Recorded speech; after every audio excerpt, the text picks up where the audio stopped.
अस्सलामुअलैकुम dear students. आज जो टॉपिक हमने स्टार्ट करना है वो है हमारे पास जीआईटी के डिसऑर्डर्स। ठीक है, हमारे पास यहाँ पे 3 डिसऑर्डर्स उन्होंने डिस्कस किए हैं। First one is the diarrhoea. Diarrhoea के बारे में हम सबको पता है कि डायरिया क्या है। डायरिया जब आपके पास जो है वो लूज़ वाटरी जो है वो मोशन आपको आ रहे होते हैं तो उसको हम कहते हैं डायरिया। ठीक है, और ये आपको जो है वो बहुत ज़्यादा एक दफ़ा में दो दो तीन तीन टाइम जो है वो बच्चे को आ रहे होते हैं। डायरिया से क्या होता है कि डायरिया ख़तरनाक होता है मोस्टली बहुत ज़्यादा चिल्ड्रंस के लिए, या फिर जो है वो छोटे बच्चे होते हैं उनके लिए। ठीक है, अगर उनको ज़्यादा स्टूल्स पास हो रहे हैं वाटरी तो उनके लिए बहुत ज़्यादा जो है वो ख़तरनाक हो सकते हैं। जो ओल्ड पीपल, जो बूढ़ी लोग होते हैं या ज़्यादा ओवर एज लोग होते हैं उनके लिए ज़्यादा ख़तरनाक हो सकता है। ठीक है, अब होता क्या है कि डायरिया में आपकी बॉडी में जो है वो दो काम होते हैं। एक, आपके पास वाटर का लॉस बहुत ज़्यादा हो रहा रहता है। ठीक है, और आपके पास आपके जो सोल्ट्स है ना उसका बैलेंस जो है वो लो हो जाता है। वाटर का लॉस भी ज़्यादा हो जाता है, सोल्ट का बैलेंस भी जो आपकी बॉडी में कम हो जाता है। वाटर के लॉस होने से जो है वो आपको डिहाइड्रेशन वगैरह हो जाती है, और सोल्ट भी आपकी बॉडी से जो है वो बाहर आ जाता है। तो आपको जो है वो बहुत सारी वीकनेस फील होती है, या जो है वो आप डिजीनेस फील करते हो। आपका बीपी जो है वो थोड़ा सा लो में चला जाता है। ठीक है, बीपी लो आपका हो जाता है। तो डायरिया में हमारे पास इस तरह की जो है वो कंडीशन चल रही होती है। ठीक है, अब हमारे पास क्या होता है कि डायरिया की वो जो है वो वजह है क्या हमारे पास। वजह ये है कि जब आप जो है वो समझिए आप अपने स्कूल जाते हैं तो आप अपने स्कूल की जो आपके वाटर जो है वो हमारे पास कूलर्स होते हैं उनको जो है वो उनकी सफाई नहीं की जाती, तो उनमें जो है वो बैक्टीरिया वगैरह हो सकता है।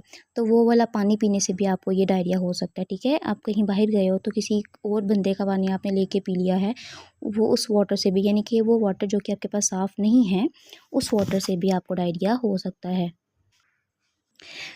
Similarly if you are eating something with dirty hands, अगर आप अपने हाथ जो है वो धोए बगैर अगर कोई खाना खा रहे हो तो जो है वो बैक्टीरिया आपके अंदर जाएंगे, और वो बैक्टीरिया भी आपके जो है गट को ख़राब कर देगा। ठीक है, और उसके अलावा जो है बहुत हाई जो है वो आप एंटीबायोटिक्स ले रहे हो, किसी स्वेयर किस्म के एंटीबायोटिक्स अगर आप ले रहे हो तो उस एंटीबायोटिक से भी आपको डायरिया हो सकता है। ठीक है, और उसके अलावा जो स्ट्रेस है, स्ट्रेस से ऐसा तो आपके पास डायरिया कोज नहीं करता, लेकिन ये सिम्टम्स को ट्रिगर कर देता है। ठीक है, मतलब बहुत ज़्यादा जो है वो स्वेयर बना देता है इन चीज़ों को।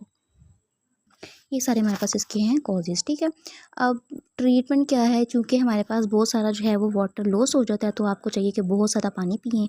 अब जो है वो सॉल्ट जो है वो भी आपके पास जिस्म से बाहर आ जाता है, उसका भी लॉस होता है, तो इसके लिए हमें जो है वो ओआरएस रिकमेंड किया जाता है। अब चूँकि बहुत ज़्यादा जो है वो मोशन करने से जो है वो इन्फेक्शन हुआ है बैक्टीरिया का, तो आप बहुत ज़्यादा हार्ड जो फूड है वो नहीं ले सकते इस केस में।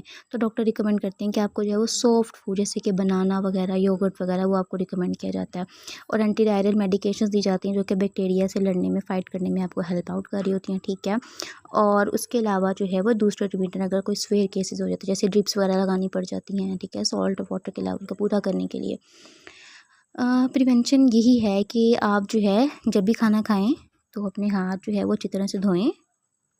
बाहर जाएँ तो अपना खुद का पानी, साफ़ पानी लेकर जाएँ। ठीक है, अपना पानी किसी से शेयर मत करें। ठीक है, और उसके अलावा कोई भी गंदा पानी और कंटामिनेटेड वाटर जो है वो उसको इस्तेमाल करने से भी अवॉइड करें, और अच्छी तरह से अपनी जो है वो हाइजीन का ख्याल रखें, उसको मेंटेन करें। ठीक है, अपने हाथों को वॉशरूम से निकलने से पहले, निकलने के बाद जो अच्छी तरह से धोएं। आप स्कूल से वापस आ रहे हैं, आप कहीं से भी वापस आ रहे हैं तो सबसे पहले आते ही जो है वो अपने हाथ पाँव जो है वो उनको साफ़ करें। ठीक है, और उसके अलावा जो है वो स्ट्रेस मत लें। ठीक है, तो डायरिया का समझ आ गया कि लूज़ वाटरी स्टूल्स हैं क्यों हो जाते हैं। हमने जो है वो जब हम अपनी हाइजीन का ख्याल नहीं रखते, हम जो है बहुत ज़्यादा स्ट्रेस लेते हैं, तो मोस्टली जो है वो आप जब अपनी हाइजीन का ख्याल नहीं रखते या बाय चांस आप जो है कंटामिनेटेड फूड या वाटर खा लेते हो या ले लेते हो तो उससे भी आपको डायरिया यानी बैक्टीरिया आपके गट में जाता है, और आपके गट में जो है वो ये आपको डायरिया जो है वो कोज कर देता है। वाटर या सॉल्ट का बैलेंस जो है वो ना बेसिकली जो आपके सॉल्ट्स और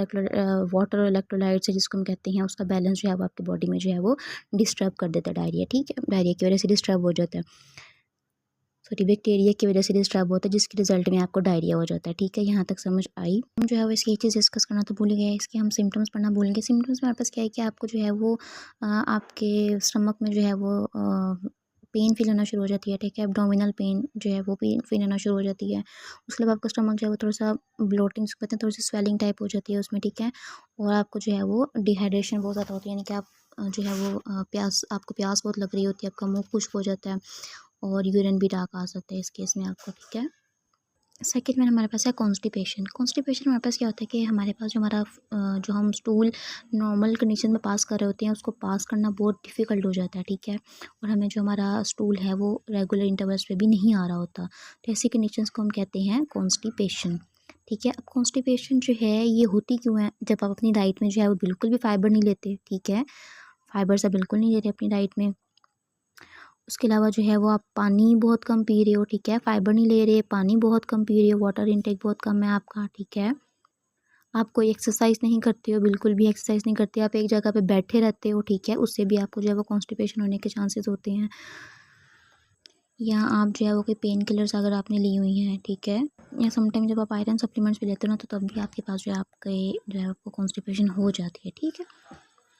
तो वही 3 चार केसें हैं कि आप एक पहली बात अपनी डाइट में फाइबर नहीं ले रहे हो, ठीक है। दूसरी बात आप क्या कर रहे हो कि पानी बहुत कम पी रहे हो, ठीक है, आपकी बॉडी में डिहाइड्रेशन हो गई है और आपकी जब बॉडी को पानी प्रॉपर नहीं मिलता तो भी आपके पास जो आपका स्टूल जो है वो हार्ड हो जाता है।